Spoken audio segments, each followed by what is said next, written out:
Well, welcome everybody back to my on consciousness, not the consciousness where you've been knocked out. This is purely the awareness of things around you. So anyway, welcome Geoff. Welcome everybody in the room. It's good to see you. Have a really good time. Yes, it is. Right, Geoff, would you like to start? Yeah, well, I actually didn't get into spirituality until I was about 40, 45. And what I did is I was actually laid off from work for 6 weeks because the company was going through a hard time. And I went out delivering junk mail to keep myself going. And I saw an advert for a massage course, half price if you were unemployed. So legally I was unemployed at the time. So I did a massage course for half price. And what I found was, though, that when I was doing a massage, I would stand stationary like this with my hands over the body at certain points. I didn't know what I was doing. I didn't know why it happened. But this was my first inkling that there was something different about me. There's something, I had this awakening, if you like, that there was something going on that I wasn't aware of. And I went back to the massage teacher, said, what am I doing? And she luckily knew all about Reiki. She said, you're doing instinctive Reiki. You need to do a course on it. And that's really what I did. I went and did a Reiki course, and that opened me up really to the spiritual world. And that was my start. That was my step out of my normal self, if you like. So I started to get consciousness. Then I started to do readings and so on and so forth, learning to talk to spirit. It was very interesting for me. Yeah, I started off. Well, I went quite a few years, and she taught me healing, not Reiki. Reiki wasn't even invented then. So anyway, my forebearers, like my grandmother's parents, were Irish, and they used to have one of these horse and cart type wagons, and they used to drive all around and do healing for people, and they were the old snake oil people, all the rest, anything to make a buck, to earn some food, But so she taught me healing, and the way she explained it at the time was that you've got to imagine that there's this huge, great, well, she said, downpipe, as in the side of your house where it takes rain all the way, downpipe coming down to your head. It's an invisible one, and that is where all the spirits come down to you and give you the power to heal people. Because I'm 8-year-old, very successful, most beautiful person in my life, and it just went on from there. People used to say, "Oh, I've got a pain," and I'd go up and do healing on them. It worked. And there's so many misconceptions about healing as well. You've got to have a dead quiet place, and you've got to do it with intent and all this business. And most of the things people think are just, to me, just upside down.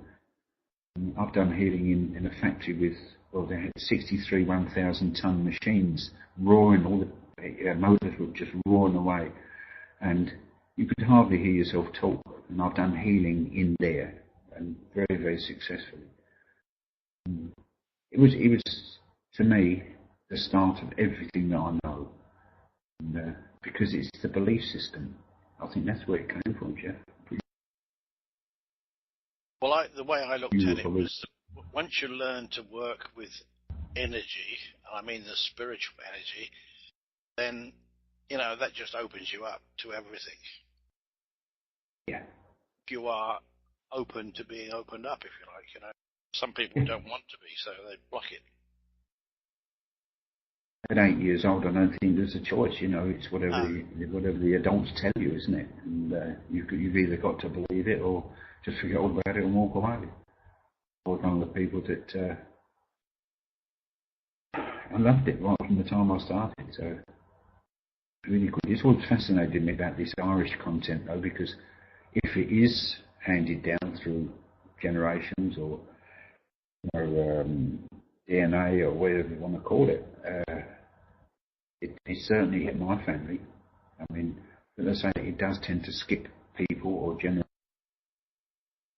The interesting thing, Brian, or whatever. You know, my mother was she could do it, but would never do it. I mean, it was totally against her instincts, and because she was so ill, I just don't think she liked even thinking about it. But I got it. My grandfather was Irish. Yeah. Randy a lot, wasn't he? His father brought over 14 sons and put every one of them into a pub. My grandfather's was in East India Dock Road. Oh, yeah. And he lost it gambling. Bastard, if we had it now, it'd be worth a fortune. It would. Actually, most of those places in the East India Road now are gone. You know, it's luxury whoopee road land. now, isn't it? Yeah. All the rich ones. But it's the same as Hackney. I mean, How about some of you other people? It was a fighter's paradise, let's put it that way. How about some of you other people? How did you get into it? How did you open up? How about you, Diane? And I know she's been around it for a long, long, long time, because I've known Daisy for years. And, she was in England.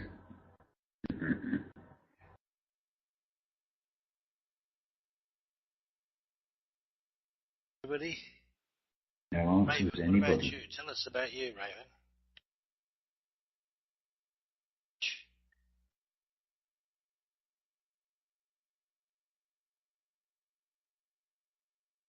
Hey, thrown down the stairs at age 3 and no one was behind. Wow.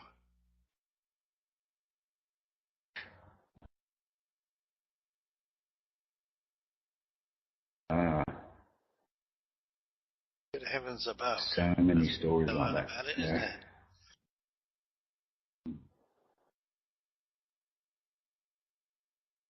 It's funny because in all the years I've been working with Spirit, I have never had a negative experience at all. No, I haven't. You know, I mean, let's put it this way, I can't ever remember getting angry. I can never remember getting hurt by what people say. You know, I used to just think, well, that's your definition of it, or, you know.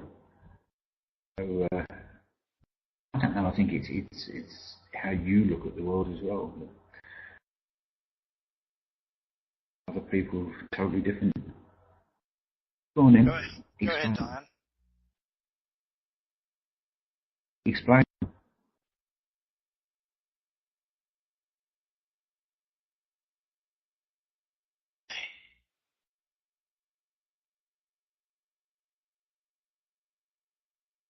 You can come on speaker if you wish.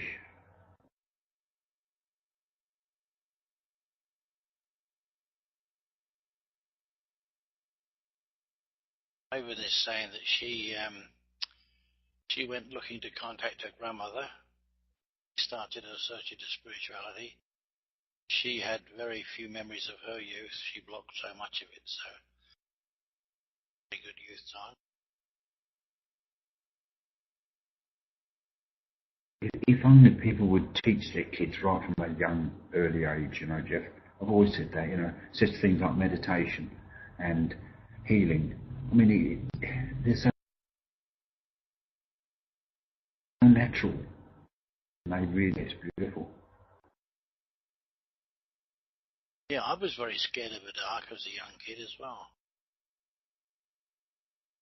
So Diane says that you weren't in your emotional bodies. Very calm, accepting stage.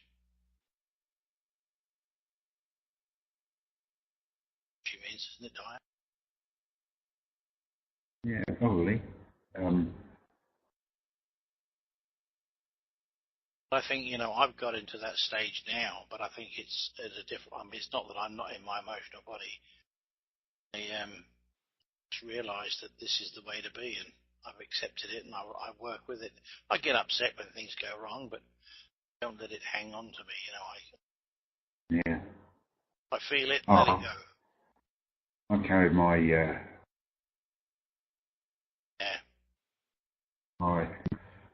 well, after I retired. It was only Pauline kept on saying to me, put it behind you, Brian, you know. And as I say, that really brought me out into the open then, because I could appreciate what was, you know, what was really there, not the way I was looking at it through a very, very frosted glass window.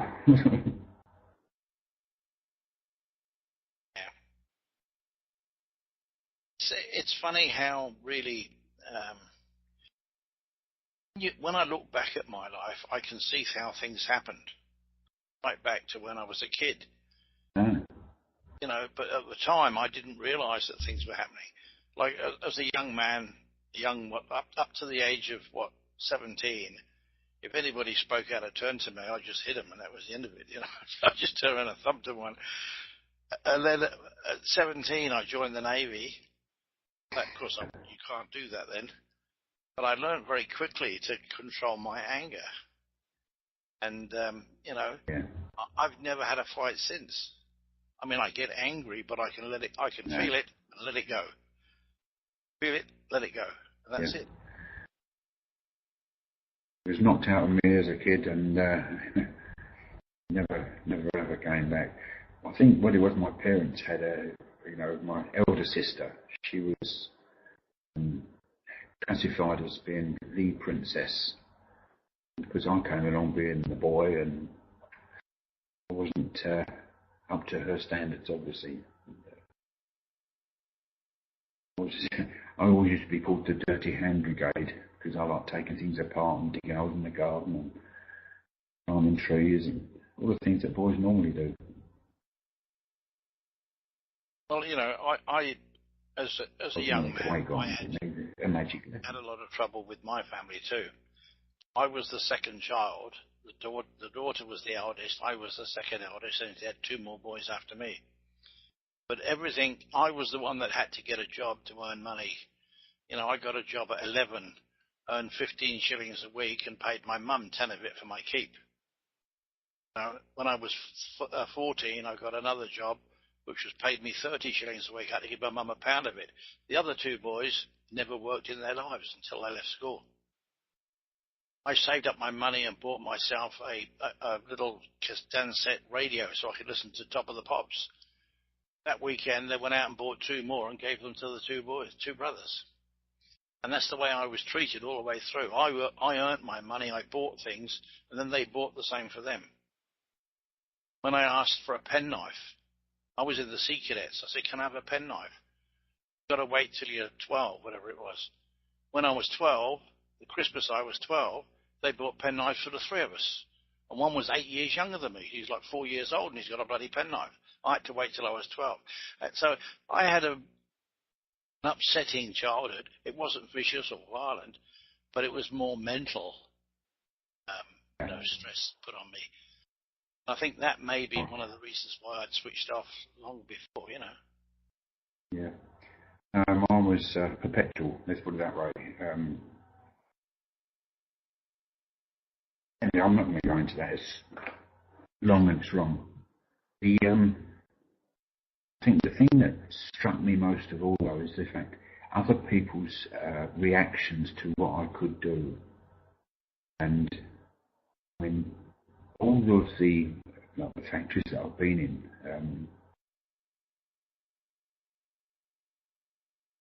I know we put a complete line of stitching across 4 fingers, and I went over there and, literally, got them out, took all the stitching, all this thread and cotton, everything out of the wounds, and I just stood there, just peeling her hand, and the blood stopped after a very, very short time, and she said, I can hardly even feel that now, I don't need to go to the hospital. She said, I'm all right. The needle had literally bounced off of her bone in a lot of places, but as I say, once I'd done that, she was fine. Didn't worry about it. Now, all the women in the factory used to, oh yeah, great, Brian's here, he can heal us. whereas the blokes went the other way around, you know, you're a bloody fairy, you know, that sort of stuff. It used to hurt me, you know. Is it just because they're not believers, or is it because the attention is there from the women? I mean, when you think I was, you know, sort of, I started to sing this when I was 15. I was out on the road by the time I was 18, doing repairs, and then sort of from then on, always out there doing it. But no matter what factory I went into, it was always the same. You know, it's used to help people and heal them and so on and so forth. One of the Raven's put in the room there that if you block like she did, does it affect your consciousness in general? Diane said she believes it does, and I believe it does too. I think, you know, you put up a wall. You're blocking everything, you know. You put a wall up there, and once you start building that wall, you can make all the excuses to hide behind it, as people do. I mean, I've blocked mine, so never had to worry about it. You know, it's easy to come down, Raven, to be honest. I've seen it before. All you do is keep on doing it and believe in what you do. It's the belief side that matters most. I think the other thing, Brian, is that I found, because when I look back, I can see how things were different to what I thought they were. Everywhere I went, people came to me with their sob stories. They came to me with problems, and I was like the Aunt Aggie wherever I was working, because people just felt comfortable in my energy. You know, they felt that I was the person that they could talk to. And some of them would sit there and tell me their life history and then suddenly say, I don't know why I'm telling you all this. It's nothing to do with you, really. And I say, it's okay. You know, I'm fine. You know, but I think that's what happens. Once you've got that consciousness about you, people can recognize it and feel it. That's where it becomes an asset. The story, yeah. The stories I've heard over the years, Geoff, you would not believe. I mean, the most intimate details. And I remember sitting there having a lunch break one day in a factory. We used to make suitcases when they used to sew around the edges of the suitcase. And these girls were telling me all about their boyfriends and what they'd done and all that. And I'm sitting there thinking, you know, I was only about 24, 25. I don't need all this stuff, you know. What can you say? It's made them feel better, I suppose. I would Mitch, are you there? How did you open up to spirituality? What was your... did you sort of realize that you had abilities that you hadn't been aware of before? Who? Mitch. Oh, Mitch, yeah. Odd things happening here and there. Okay.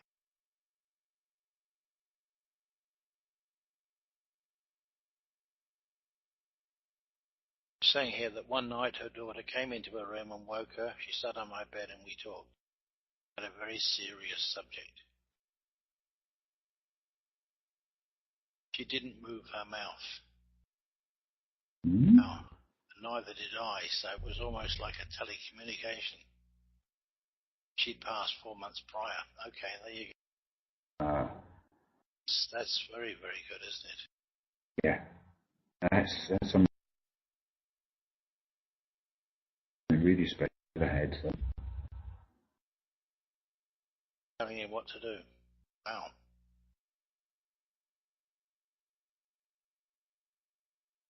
Yeah. It's terrible when that happens. Child, I know. I've been through it, so. Yeah, same here. Yeah, it's good that she felt well enough to come back to talk to you. And my son's been back to speak to me a few times, so I understand where it happens. It's so hurtful. You know, they always say that, you know, your kids should never pass before you do. And I strongly believe that. Because, I mean, my eldest daughter passed in 2001. and that crippled me for a long, long time. No, just tell you, she, as far as you know, she things happen. Difficulty is, Nietzsche, that because they're in spirit, they can see things so clearly. They don't really understand that it doesn't work that way down here still, you know. So yes, you know, you should have had visitation rights, you should have had a schedule, but at the end of the day, you didn't get it, did you?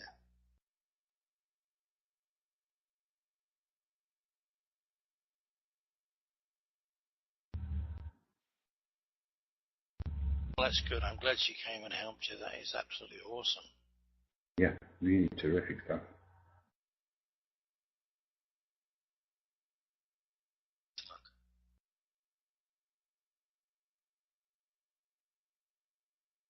Oh, terrific. You know, my son, literally within half an hour of him passing, appeared, he was in Australia, appeared to a friend here in America. I was sitting on her bed, woke her up, and was telling her where we'd put his will. She didn't. Oh. She didn't know what was going on. She was half asleep. She told me to go away and stop bothering her. It wasn't until she found out he'd actually died that it hit her like a sledgehammer. You know, oh my God. Yeah. Well, when my daughter passed, she was in Modbury Hospital, which is pretty local.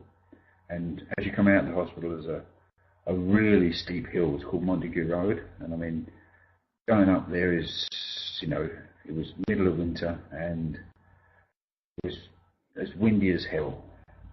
And so she's never physically shown herself. We knew full well that she was about to pass, but I had to go to work, so I said, look, I'm going to have to fly. And here now I was driving my car, and I've always smoked, and the inside of the car probably smells like a bloody ashtray.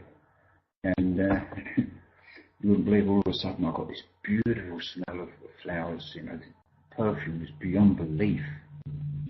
And I thought, I've got to stop. There's something wrong here, you know. And I pulled over, and the smell was there. And after a while, it dissipated. But when I got home, I phoned our husband, and said, you know, I think things passed. I said, because I told him about the smell. So he said, it's funny you should say that. He said, I was just getting the kids ready for bed. He said, and the eldest one started screaming. So I rushed to the bedroom, and the top drawer in the chest of drawers was actually vibrating out. Boom, boom, boom. And actually blamed him. Little Catherine, she was too young anyway. Matthew, he said, rushed into his room and he wasn't there. He thought, where is he? Anyway, he was only in the bath, so he couldn't have done it. And he said, so he said, I'm pretty certain that's what it is. I mean, Lynn's always made herself, her presence known, but not in a visual form, you know. It's always been just a very quiet thing, and she plods in. Yeah, I don't see even now, we get it now and again. Pauline's come out before now and said, you know, what's that smell? You know, and she's been into the bedroom or into the laundry or into the computer room, you know. And she says, no, it's only in here. I said, yeah, that's Lynn. That's how she comes. So, yeah. My son came to me the first time I really knew it was him. I was actually over in America on holiday. His first birthday after he passed. I said to the lady I was staying with, I don't want to be a downer on you. I'm going to go in the bedroom and read this evening. You know, I'll go to sleep and I'll be fine in the morning. And she had a light above the bed with a pull cord. I'm sitting there reading, and the light went out. Oh, damn, the bulb was blown. So I got up, turned the light off. To undo the bulb, I thought, let's just check it. And I pulled it, and it came back on again. So I lay down, got comfortable, got my book, and the light went out. I got up, turned it off, turned it back on again. It came back on.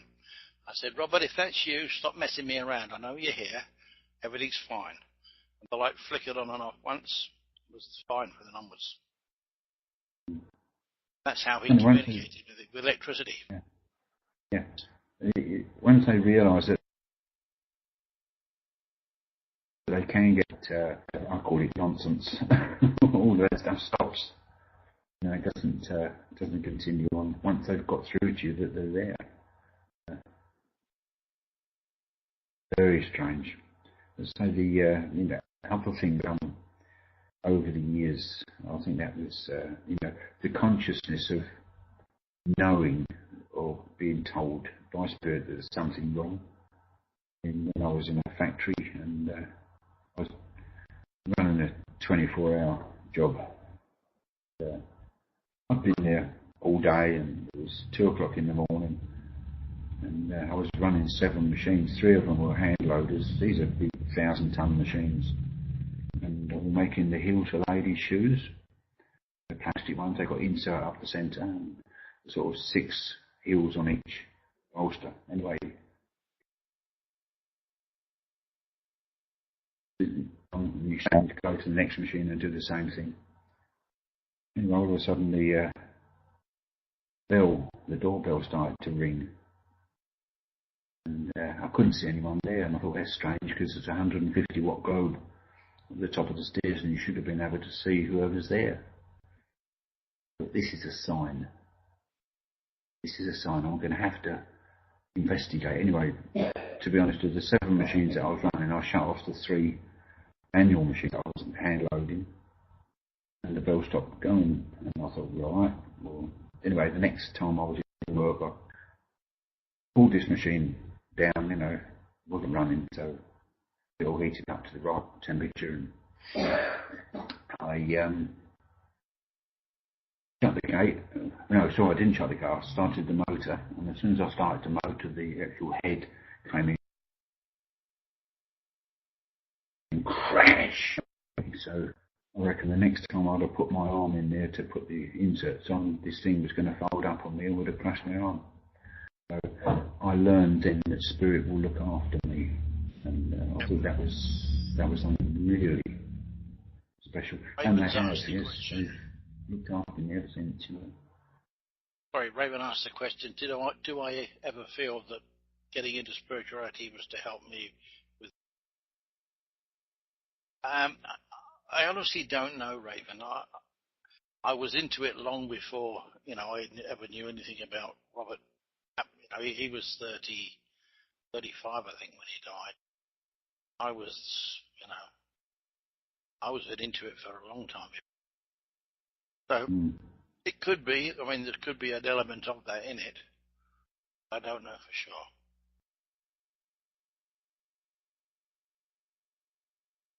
for sure. Right, so.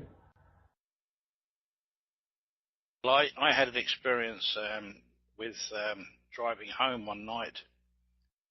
Stopped at the red light, junction to a main highway. The light turned green. I just sat there and I thought, what am I doing? Sitting here, I should be pulling forward. And as I thought it, a truck went through the red light straight in front of me. Had I pulled forward, I would have been squashed. Yeah. So Spirit was definitely looking after me that day. As soon as the truck had gone through, I could move again, and I just drove up. It's quite, once you start to realise, things happen, they happen for a reason. I think that's the biggest life lesson that you can learn. Because you realise, do all that sort of stuff, they're there to help. I think once you've got that in your mind, they don't need to keep on coming, tapping you on the shoulder, I've had the tap on the shoulder, so I know exactly what that is. So it's that consciousness of knowing that they're there. I had a situation years before I was even spiritually involved. We were on holiday, the wife and I, to a place that neither of us had been to before. We're walking down the street, we had the kids with us, and she said, we need to find somewhere to eat. I said, there's a little shop just round the corner here, we'll go and eat there. She said, how do you know that? I said, I don't. I walked around the corner and there was a little cafe and we sat and had lunch there. So Spirit had told me, led me there. I mean, I'd never been there before in my life, so I wouldn't have known there was a shop there.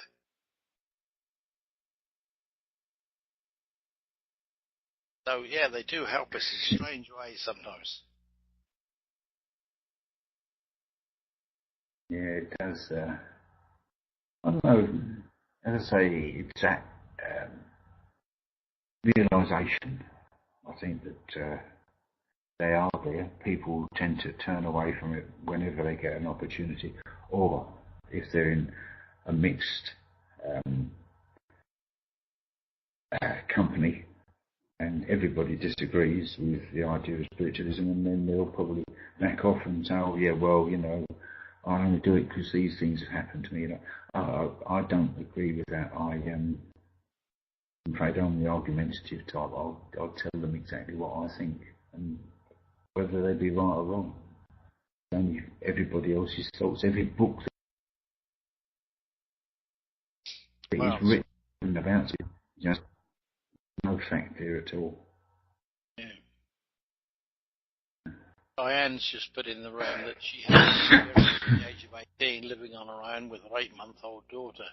She was woken up around midnight with something scraping on the window. It sounded like a branch was scraping it, but it was also like a fingernail on a blackboard. She sat up and looked around and could see a shadow on the curtain, so she ducked under a blanket, scared as all heck. Anyway, it went on nearly every night for nearly 2 weeks, and she was getting very angry at being woken up, so she screamed at it to F off. It stopped until a few months later, when she had lights going on and off, drawers opening and closing, and windows that slammed shut. All of this was happening every night until she screamed at them to go away. F off again. So yeah, I don't know Diane for sure, but to me, I've had experiences with spirit, and I've never been frightened of them. Maybe somebody was trying to get your attention. I don't know if it was ominous or maybe it just scared you, which obviously can't happen. But you'd obviously know better than I would about that. But that is interesting, isn't it? That when you tell them to go, they'd leave. Okay. Oh yeah. People don't even do that, do they? They just, I best keep quiet about this. People think I'm mad. My brother's much the same as that in England now. I mean, he's 5 years younger than me, and he will not believe it. Even though these things happen, and he's explained it all to me, and I said to him, yeah, that's spiritual. No, it's bloody ridiculous. He says, there's got to be a real thing happening, Right. Can't really say too much about that. But. Yeah, well, it's interesting. The other times that Robert's come through to me is at actually doing table tipping. We used to have a table tipping circles. It's like a seance, basically, but they use a table rocking backwards and forwards to give you yeses and nos. We actually said to him, he came through, he said it was for me, and he gave me a message. And I said, Robert, can you show these people here what you can do? Because I knew he was very powerful energy. And the table rose up so high we had to stand on tiptoe to keep our hands on it. Then we had to let go because it started to spin in midair. Spun round and round and round, and we had our hands up like this, just near it. Then it stopped. We put our hands back on it, and it came back down again, and it never touched anybody's chairs, anybody's feet. It went straight back to where it was before. We had a guy there who didn't really believe in spirituality, and he walked out. He said, "Shit, you made a believer out of me." Because Robert was very powerful energy.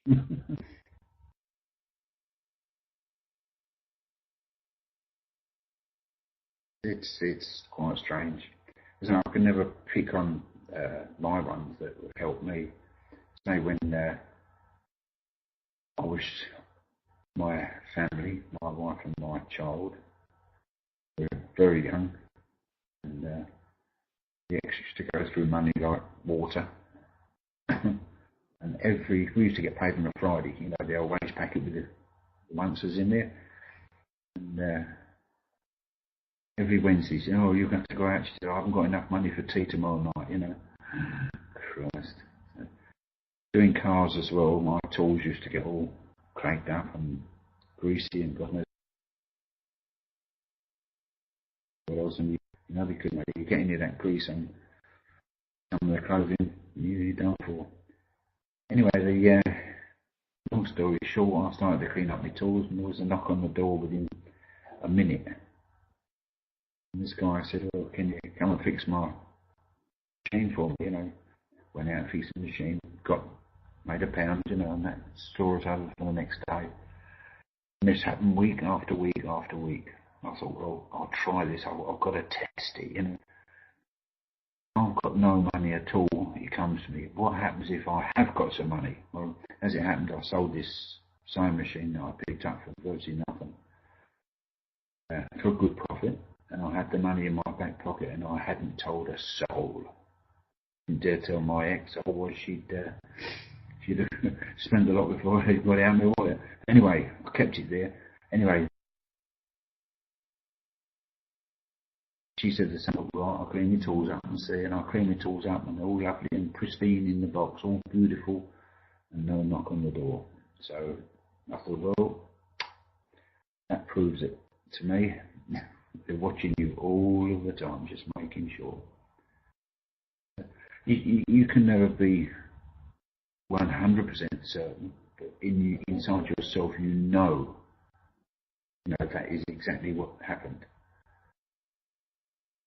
I think the thing about the intent is that Raven put in is very important. I had a situation with a friend in Austria who I was talking to one friend on the computer and she was on the phone to this other lady who was complaining that her husband had sent her negative energy and she was scared, she felt ill, blah, blah, blah, you know. And they said, could I do something about it? So I said, well, let me have a look and see what I can see. And I was actually shown a lady in a cage, in a circular cage, and half man, half beast was wandering around the cage snapping at her. And, you know, I knew what I had to do, so I walked straight up to it and I said, hey, what do you think you're doing? You're not meant to be here. Go back where you came from. And it turned and snarled and snapped at me, but it backed off and disappeared. And I came back to my chair, as you do, you know, and the lady said to me, she said, thank you very much, the energy's gone. So, you know, the intent was there, and even though it was over thousands of miles, it still worked. Oh, you know, distance is nothing, Geoff. I was in Australia and she was in Austria. Yeah, some considerable distance away. No, it's my first real healing way is a woman I know she's still apparent and current on all the Facebook pages.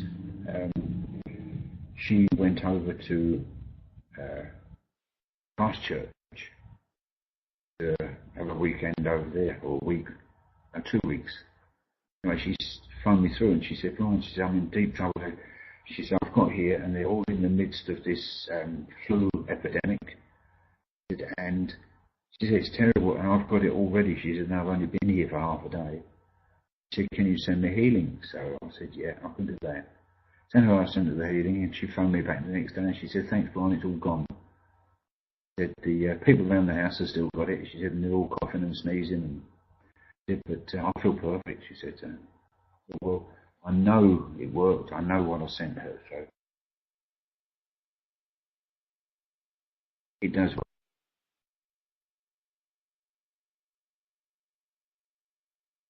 Yeah, there's a lot of stuff goes on out in the spiritual world that really shouldn't happen.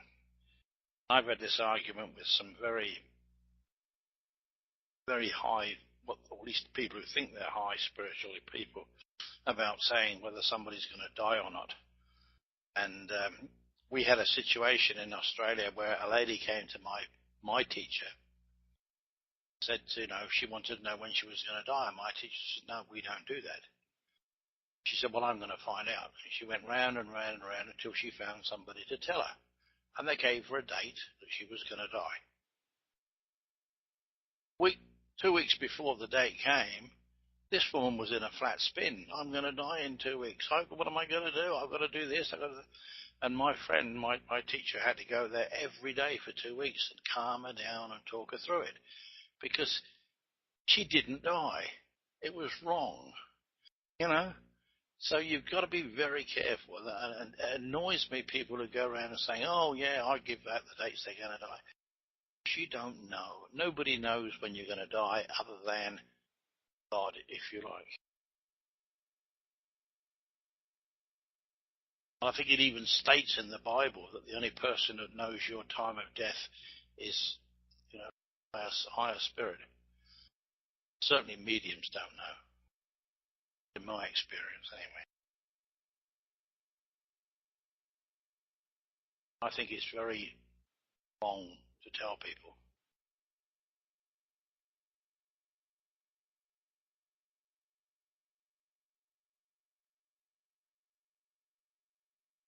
That's how you tell if anybody's a good reader, Diane.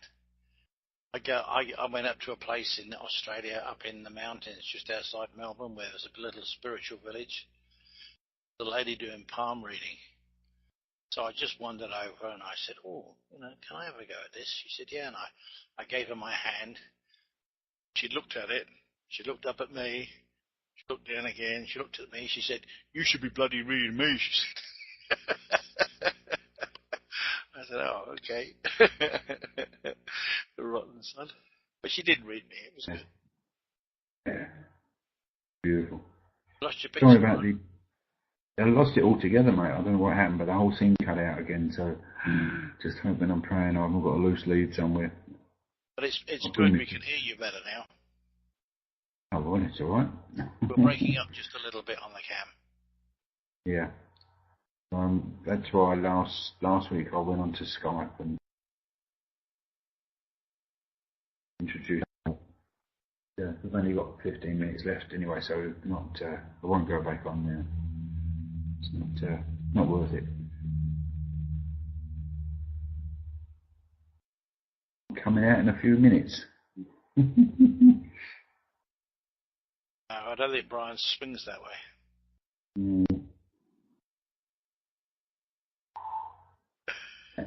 That's the last thing I can ever be accused of, mate. Was more the other way inclined, let's put it that way. Absolutely. But yeah, I think this communication with spirit is a wonderful thing, and I think it is. And having that consciousness and being aware is what allows it to happen. If you're not conscious, you're not aware, you miss so much.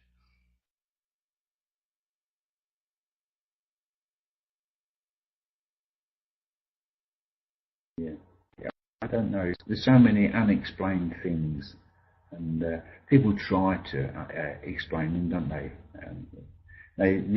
They haven't got any more clue than how to boil bananas. It's just I'll read some of these books, by these so-called experts and professionals and that, and I think to myself, it's full of bullshit. You're just making it up as you go along. Who can tell? These people who do channeling, much the same there. You think, well, is it true? How many things are right that they say? They try to give up all these things, what's going to happen in the future. Diane's put in the room here, I had an elderly lady wanted to know when her husband was going to go, and I said, sorry, I don't do that. And she insisted, so I asked upstairs and was told to give her a 3-month guideline. I hated doing that. And the question was, did he pass within the 3 months? Was it not right?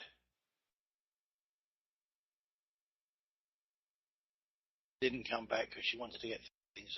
He was 97. Oh, well. Yeah, 3 months would be a pretty good guess there. But, I've had the same. People say to me, well, can't you give me, is everything going to be all right in 3 months' time? And I said, well, if you don't feel it's going right, go and see a doctor. I mean, that's what you have doctors for. Yeah. It's not for me to say what's going on with anybody's health in that sense. In a reading, if I'm doing a healing on them, I still can't give many guarantees. No. My best for them. And I've had a lot of success You with cannot. what I've done. It's a fervent non-believer. You can't break through that. Yeah.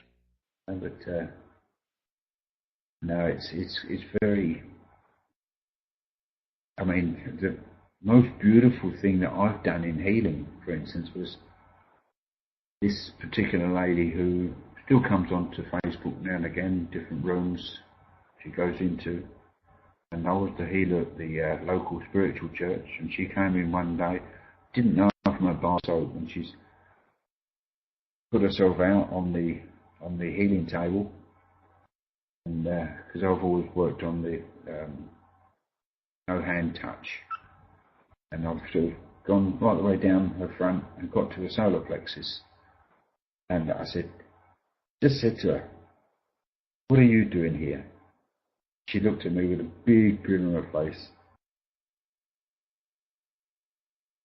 I said, "What on your solar plexus?" I said, "It's like a big sponge on top." I said, "And that to me intimates that you are a healer as well."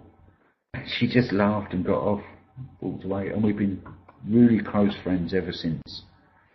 She lives probably 2 miles away from me, and really terrific person. But I say, this is how things grab you. She believed and I believed, and that's where the attachment came.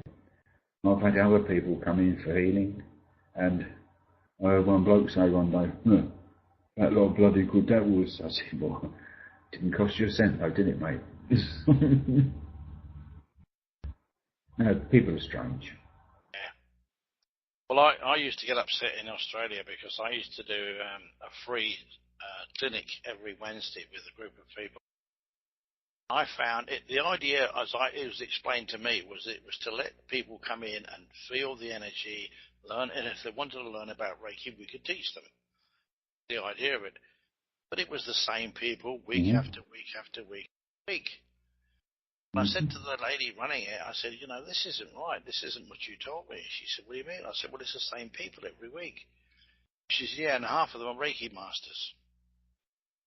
Well, what's the bloody, if they're Reiki masters, why aren't they working on themselves? Why have they got to come in and let me do work on them? It's weird. Some people believe that they can't heal themselves. Simple as that. Oh yeah, I know that. You know that. But I mean, look at me at my age, Geoff, and I'm still going strong. I know things are right. I mean, I've had my last, I think I was taking the back axle out of my car, and I pulled my sciatic nerve, and I couldn't even stand up straight for 3 months.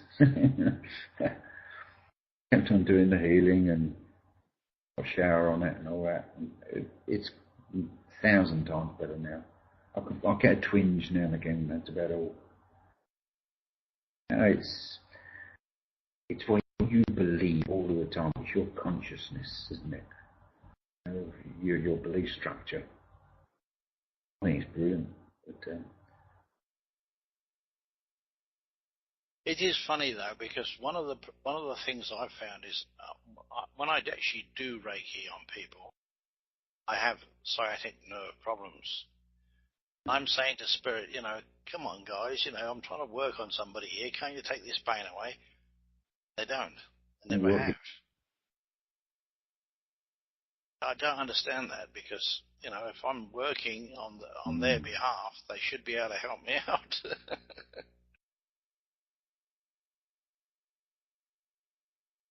Well, thing being is, the way anything like that goes, I always think to myself, well, hang on, this must be a learning curve. Am I being taught something here? Or have I got to teach somebody else something here? And, the learning curve, that one was definitely me. I thought, right, I mean, the age I am lifting that car axles isn't really the done thing, and most of my work has always been heavy duty because of the sewing machines and the engines and all that sort of stuff. So, to be honest, I sold off half of my engineering gear out the shed. Yep. Not doing it. End of story. If it goes wrong, it goes wrong. Somebody else can fix it. It's life, isn't it? It is, yeah. So. Worry. Yeah. I thought we'd have had more people in the room today, and somebody would have been throwing questions at us. And I was hoping and praying, because there's at least 5 people that I know came to and said, "We'll definitely be there," you know. I might choke up. Oh, well, that's life, Brian. You know, they might be here next week. Yeah. There'll be all the excuses, oh, we couldn't get in, or this, that, and the other. You smile and just nod your head.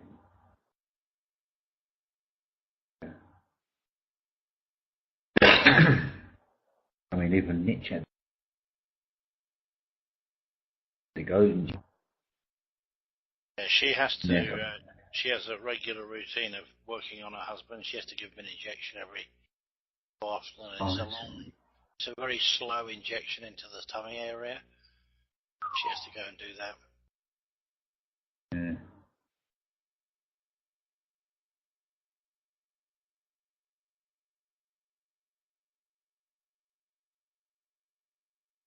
Oh, excellent, Diane. That's good.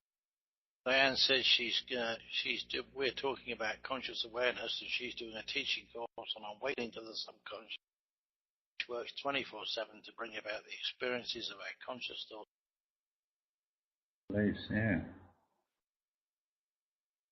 So how do you improve your consciousness, your awareness? To me. Sorry? On you go, Brian. Oh, to me, it's state, and it can be just a partial meditative state, you know, because it's, as I say, your belief structure. You believe that you can, and if I find that something is there that I can work on, you know, the conscious thought goes with it, and then I try and build on that to what I want.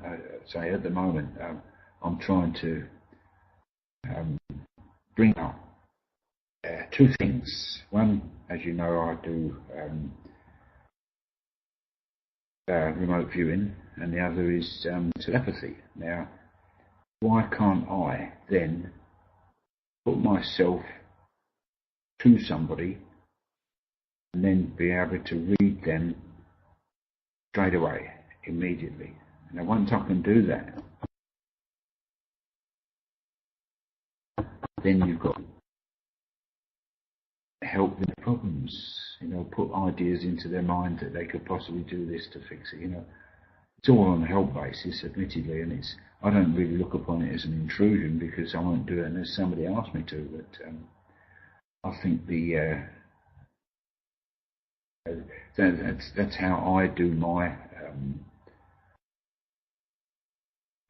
you know, improvement, and that's how I build my things. That's how I've done it all over the years.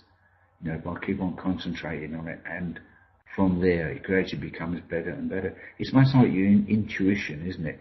Your intuition itself is very small when you first start, and it normally lasts for, you know, oh, yeah, that was a thought. Yeah, now hang on, where did that come from? That's how I started. Then, because from there it goes on even further, because you say, and if I've done, why do I keep dropping out of it? And you realise that the problem is that you're not, you know, you've got other thoughts pouring into your mind all of the time. If you can control those thoughts and not allow those ones to come in, you can open your intuitive band even more. So your third eye then becomes stronger. And that's all I've done for the whole sequence of remote viewing and telepathy. So What I do is, sorry, what I would say to you is to keep practicing. I have when I did my Reiki course, my teacher told me I had a yes-no response in my gut. She explained to me how it worked, and it was like a little rush in the tummy. And when I first started, it was the tiniest little rush you could ever imagine. I had to really focus to feel it. But then I started testing it. I'd ask spirit questions that I knew the answer to. If I got a yes, I knew I was okay. And the more I used it, the better I got at it. At one stage, I was so in focus with this spirit that when I got a yes, it almost rocked me back on my heels. It would rush from my tummy right up into my head. Yeah. Now, just if no. you were to get a no. A no is nothing. I get no response. So it's either yes or no, and that's the way it works for me. Yeah. So I've almost reached the stage now where I don't even get the rush anymore. I just know. I ask the question, and I'll know whether it's yes or no. It'll just give me that knowledge. And that's what you've got to get to, really. It's the belief system as well. You've got to really believe what you're getting and pass it on from there. Not a matter of... like your mediumship, Raven. Give what comes into your head. Without thought, without question. Yeah. She used a pendulum, and she's doing the same thing with a pendulum. That's her yes-no response. Yeah.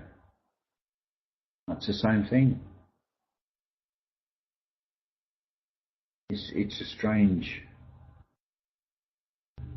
You can do muscle testing and get answers, yeses and nos, through the muscles. I've done that with, they call it kinesiology. Yeah.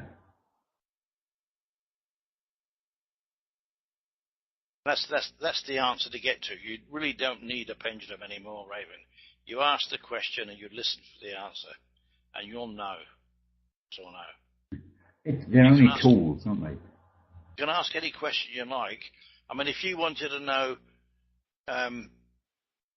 which street do I turn down going down this road, then you just ask a series of questions, yes or no. Do I take the first turning on the right? Yes or no? Okay, no. Do I take the second turning on the right? No. Do I take the third turning on the right? No. Well, what about the first on the left? Oh, yes. Okay, that's the one I want. And that's how you do it. You just ask questions until you get the answer that you want. And it's not hard to do. No, the belief structure is actually believing in the answer that you get, because they don't do it very often.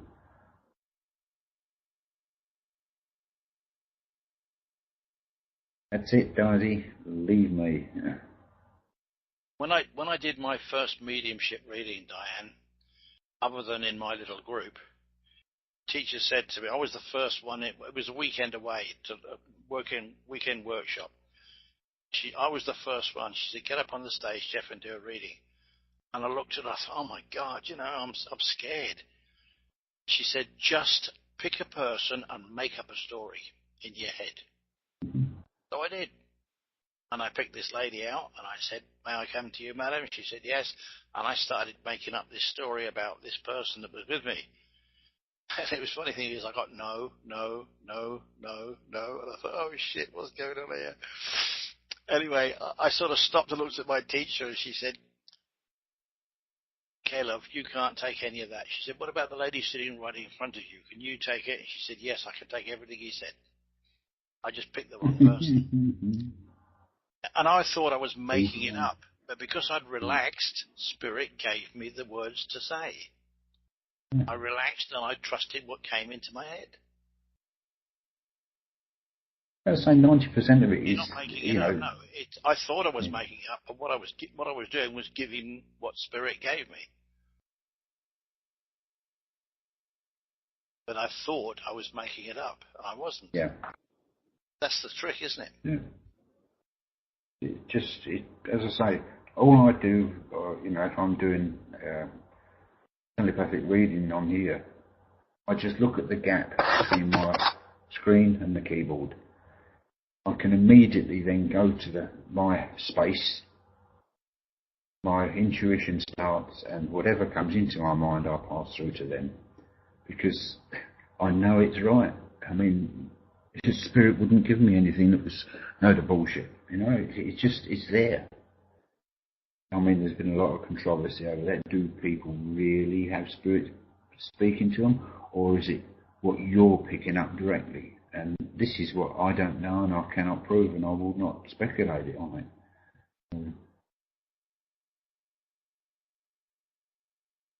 Sit it, Raven, just let it flow. But, you know, I've got in the habit, doesn't matter what I do. I say to Spirit, is this okay? I get a yes or a no. Everything I do, I check. I'm happy with that. It works for me. Yeah. This is it. That because then there's the non-believers, isn't there? And because they can't, they're just going to make sure they tear everybody else down. Oh, yeah. I'd love to know what our guest's name is. I mean, They haven't said a word, have they, all evening? I've been concentrating on like you wouldn't believe. They've got a blank. It's someone who's really, really good at spiritualism and so on and so forth. And just Diane, I don't know. Diane said that she said that she's heard Spirit as plain as daylight. They're alive, standing next to me speaking. Is that normal? Because it's never happened again. I have never actually heard words. Words come into my head, but I don't hear them. I work more with the clairsentience, I think. I don't know. But don't forget, we're all different, so everything could happen in a different way. Yes, you know, it's not as though you get 5 people in a room and they'd all pick it up differently. Not necessarily, you know. Yeah. So you got your clairaudience, which is your hearing, clairvoyance, which is seeing. I do a bit of that. I've got the clairsentient, which is the feeling. There's claircognizance, which is the knowing. I do some of that as well. You got your clairgustance, which is your smell, and clairalliance, which is your taste, which I don't do either of those two either.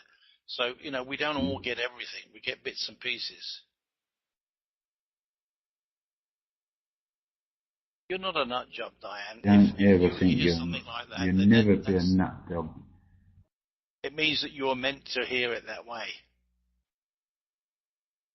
Yeah, whoever says that, just smile at them and walk away, I'll catch you soon. Yeah, blessings to you, Raven. Have a really good weekend, sweetie. Why don't you stop the recording? Let's talk to Diane. Right. Hang on, just going up. Night, folks. Catch you all. La la la. La la la la. Don't go, Diane. Stay here.